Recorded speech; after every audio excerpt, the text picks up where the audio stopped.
So we've pretty much finished the base now, and there's a couple of things to point out at this stage. First and foremost, we've got what is in effect ever increasing circles in our coils, and what we therefore need to do is to make sure that as we're working out towards the edge of the basket, that we're adding in extra stitches, because otherwise they just get too spaced out. You can see in a couple of places, if I just have a hunt around, so you can see, for example, here where what I've done is I put 2 stitches in between the 2 former stitches. So that this row here, we've got 1 here and 1 here, and as I've come round with the next bind, I've put 2 in here.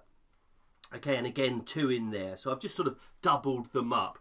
And the objective here is to make sure that when we get to the outer edge of the basket, that we've got some really nice, evenly spaced pieces of cane which we can then carry up the edge of the basket. And in this case, we're going to be working out this way, because this is the base of our basket, and you'll see we've got a few ties in here. You know, it's looking a little bit scrappy, but I'm quite pleased with it. I mean, we've got to remember this is hedgerow bramble cane, and what you can see as well in some places, there's a very, very thin bit there. So when I've split it up, I've gone really thin there, and I think had I seen that when I was first starting out with a bind, I might not have used that piece. But I always think it pays not to be too precious with hedgerow materials, because otherwise you can find yourself beating yourself up over the standard of the work. And I think one of the things that is really important to bear in mind when you embark on this kind of heritage craft is that today we very much make baskets to look at.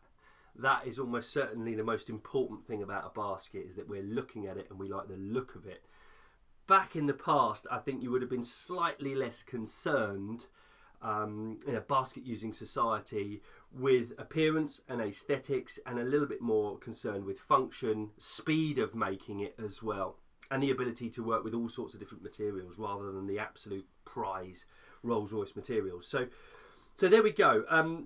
There's a few inconsistencies in the thickness of the straw as well. I think I went a little bit thin in there, and you can see how I've gone thin in there. There's a little recess, and I've just had to try and thicken it up on the outside there. Now, this is a coarse material. This is a rough piece of work. You can already see that that is a pretty tough piece of kit, that is. So what we need to do now is to think about how we're going to carry this bind up. Okay, and what we're going to start to do is to do the walls of the basket. And this is all about the angle at which we're going to be putting the needle in now. So I've set aside some pretty decent cane here, I like to think. You know, this is stuff that's got sort of 5 to 6 mil thickness, maybe goes down to 4 in a few places, but nice piece of cane. A little bit of a weakness there, but we can nurse that as we're putting it through the basket. There's a lateral shoot that's come out there, so we'll just take that down, and there. Okay, so there's a nice, you know, I do like working with hedgerow cane, because it's got all of these lovely inconsistencies that ultimately, once you've made the basket, they sort of pepper the basket in a way that makes it, I think it gives it that really sort of authentic and almost sort of rustic feel. Not everyone's cup of tea, but there we go. I think we'll use that end. Okay, so what do we need to do? We want to come in here. Now, we don't want to step up too quickly. That's one of the important things. And we also need to make sure that we're stepping up in the right part of the basket. Okay, so we sort of started, if you can see here, it's not very clear to make out. We kind of started in there and we went round this way. So what I really need to do is to start stepping up around here. Just have to be a bit careful when you do this, because if you started here, okay, and you start stepping up on the wrong side of the basket, okay, or not on the same side as where you started, what tends to happen is that your basket gets a bit wonky, and the centre point of your coil is slightly off from the rim. So what we're going to do is we're going to start our stepping up here, and this is all about the angle at which we put our bramble cane in. Okay, so first and foremost, let's get it tied off. So it's going to go in there. Okay, find a nice place to tie it off. Okay, got a nice sharp end there, and you always, with pieces of cane, I love working with lovely long bits of cane because you can just really get into the work and you're not having to stop to knot off and bind up. But the one problem with having cane that's too long is getting to the end of it. And I tend to find actually anything longer than about 5 foot, and this is probably about 5 foot, anything longer than 5 foot, I actually can't reach the end of it. I can't get to the end of it. So you've got to sort of double handle it to get it into the basket. So 5 foot is a good length. And to be fair, good hedgerow bramble, 5 foot's a good sort of average, I often find. Okay, so let's get this. How are we going to tie this one off? I think what we're going to do is just come through there like that. Okay, just pull him up a little bit more.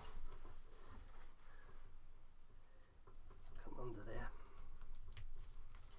Okay, I've come under there for this tie off, and then what I'm going to do, just got to be careful there because some of the barkwood's just coming away there, and that can often happen if you just soak it for too long. If you subject it to too much water, that can happen. But let's do, there we are, nice tie off there. Let's take that needle out, that's in the way. Okay, tidy him up there, that's lovely. So now we're ready to start thinking about how we start moving into the wall, start stepping up to create the wall here. And it's all about the angle at which we put the needle in now.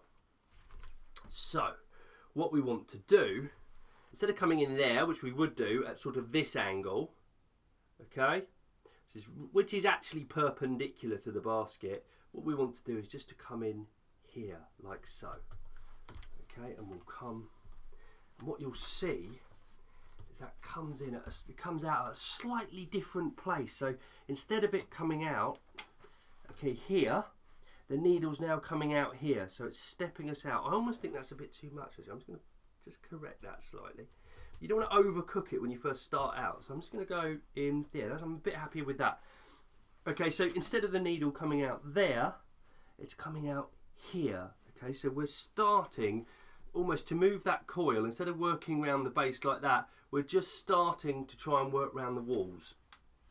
So we'll just stick him in there like that. Like I say, nice lovely long bit of cane here. The longer the cane though, the trickier it is to work with.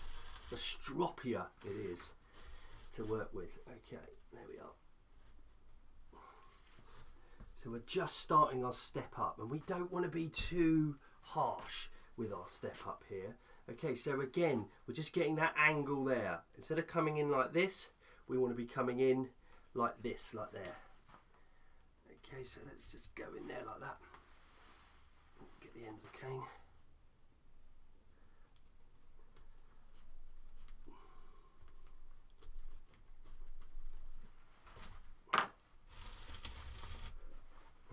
Whilst you're concentrating on this, very, very, very easy to lose track of your funnel. And I would go as far as to say I've been guilty of doing that, because it's a little, well, it's all right, it's okay, it's salvageable. Here I could just do with getting a few extra bits of this straw in, just to keep that nice and meaty in there. Look, there we are. There we are. That's good. You know, I want it to. I want to be able to for that knot to move too freely. Keep it nice and meaty. Yeah. Okay, here we are. Let's go again. One more time. It's just to show that instead of going through there, which is probably what I would do if I wanted to carry on the base, I'm just lifting the angle up now and coming through there. Okay.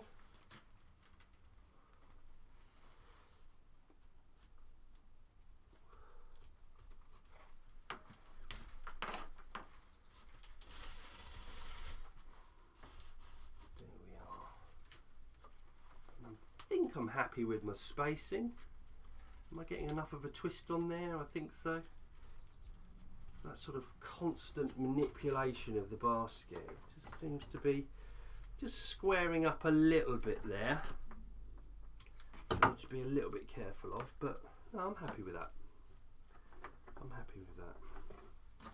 Sometimes you've just got to have the confidence to get on and to get into a rhythm. And sometimes that rhythm, then it creates a sort of natural pattern in the basket.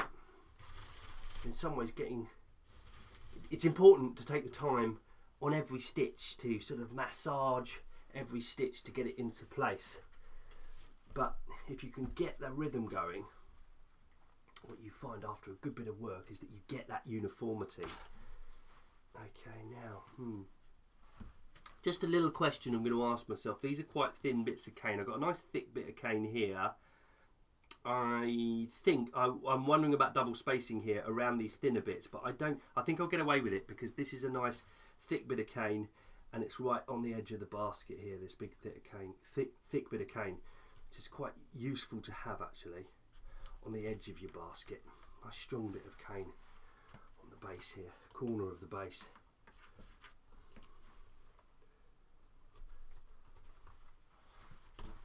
Okay, let's get him up like that. Okay, and I'm just going to pull that up there so I can get a good handle hold of this, get a nice twist on here. And sometimes you're doing that, you're putting this twist in and manipulating the basket as you're going along. Okay, and what's happening is as I'm binding it and twisting it, these binds here are loosening up a bit. So what I'm doing is I'm using my fingers to push around that bind, and I don't know if you can see, but ever so slightly this one here is moving.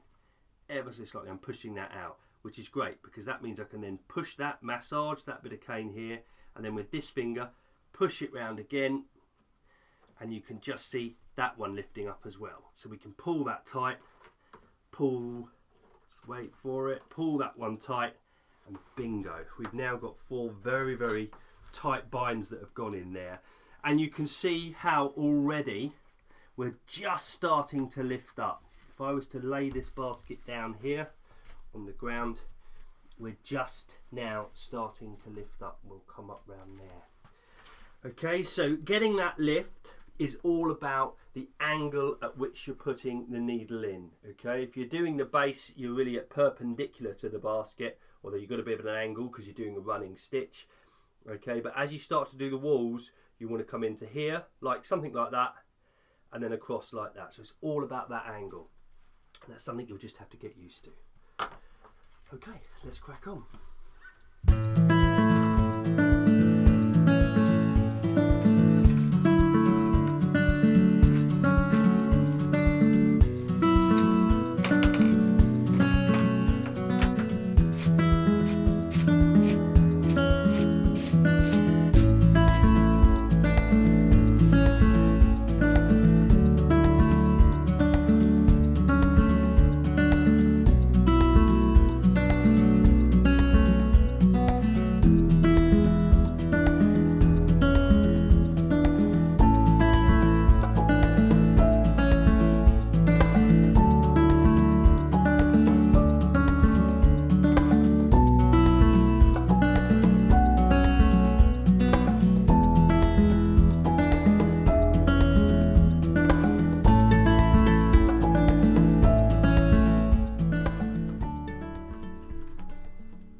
Okay, there we go. We've finished the base and we've got the first sort of coil to coil and a half of the walls in place. So it's a pretty good morning's work, I think, here. Obviously, there's some tidying up that we can do just to get it looking nice. But I think for now, I'm fairly happy and I'm also fairly hungry. So I'm going to go and get myself some lunch.